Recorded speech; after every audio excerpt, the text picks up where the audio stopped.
পীরজাদা সাফিরি সিদ্দিকীর সঙ্গে দেখা করলেন হুমায়ুন কবির। 1 ফেব্রুয়ারি ব্রিগেডে সমাবেশ করবে, তাতে লক্ষ লক্ষ মানুষের ঢল নামবে। আজ ফুরফুরায় এসে জানালেন হুমায়ুন কবির, আগামী 10 ফেব্রুয়ারি থেকে বাবরি মসজিদের কাজ শুরু করবে। ব্যাঙ্গালোরের একটি সংস্থা এই বরাত পেয়েছে বলেই তিনি আজ ফুরফুরায় এসে জানালেন। মোবাইলটা একটু দূরে নাও।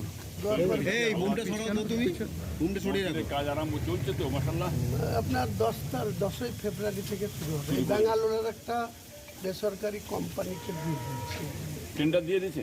হ্যাঁ, ভালো করছে। তার নাহলে আমরা পলিটিক্সে আছি, তো সামনে ভোট আছে, এত ঝামেলায় থাকবো, এই জন্য ওদেরকে এগ্রিমেন্ট করে পলিটিক্স হবে। আপনি যে দল করছেন, দল করার অধিকার ভারতের সংবিধান আইন আছে, যে কোনো মানুষ দল করতে পারে, কোনো অসুবিধা নেই। তবে ধর্মকে নিয়ে রাজি চাই, ওটা হচ্ছে আমাদের আপিতে। যেমন রাজ্য সরকার ওনারা করছে, সামনে ধর্মকে রেখে ফুল দমে এই মমতা ব্যানার্জির দল বলে রাজনীতি করে বেরিয়ে চলে যাচ্ছে। আর মুখে বলছে আমরা রাজনীতি করি। সাধারণ মানুষের ট্যাক্সের টাকায় করছি, আমরা তো আমাদের কমের টাকায় করছি। এটা তো আপনি যে বাবরি মসজিদ হচ্ছে, এটা তো মুসলমান কম জাতির টাকা, ওখানে অন্য টাকা ঢুকবে না, চলবে না। ইনি যেটা করছেন, ইনি আমার রাজ্য সরকারে যদি দেখছেন জনগণের টাকা নিয়ে উনি মসজিদ করছেন, এইটা এইবারে মন্দির করছে। এটা তো হিন্দু ভাইরা করতে বলেন না তো ওনাকে, উনি জোর করে বিভাজন করে হিন্দু ভোটটা টানবার জন্য এই কৌশলটা উনি চালিয়েছেন।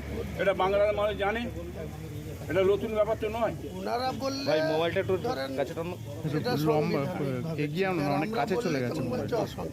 এটা যে আপনি বুঝতে পেরেছেন এতদিন পরে, কি বুঝলেন, এটাই আমি মানে খুবই খুশি যে আপনি এই যে রাজ্য সরকার পশ্চিমবাংলায় যে মুখ্যমন্ত্রী হয়েছেন, ভারত স্বাধীনের পর থেকে এত বড় বিচারিতা মিথ্যুক মুখ্যমন্ত্রী এর আগে একটাও হয় না।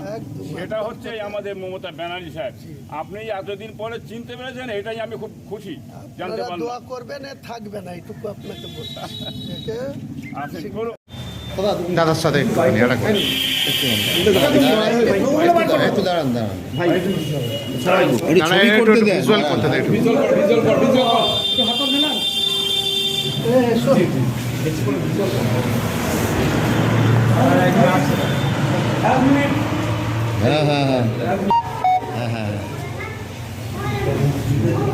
দাদা, তো আপনি ওই দিনকে ছিলেন তো? হ্যাঁ, ওই দিন ছিলাম। আমিও ছিলাম।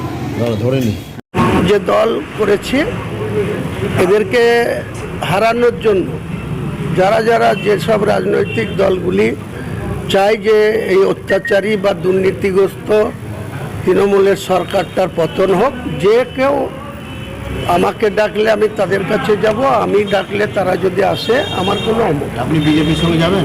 বিজেপির সঙ্গে, বিজেপিকে ক্ষমতা না আসতে দেওয়ার জন্য আমার দল, আর এই দুর্নীতিগ্রস্তদের পরাস্ত করার জন্য আমার। কিন্তু কদিন আগে তো কংগ্রেসের সঙ্গে কথা হলো, কি এখনই বলবো না, সময় কথা বলবে। 1 ফেব্রুয়ারি কলকাতার ব্রিগেড ময়দানে দেখতে পাবেন, মিটিং থাকবে।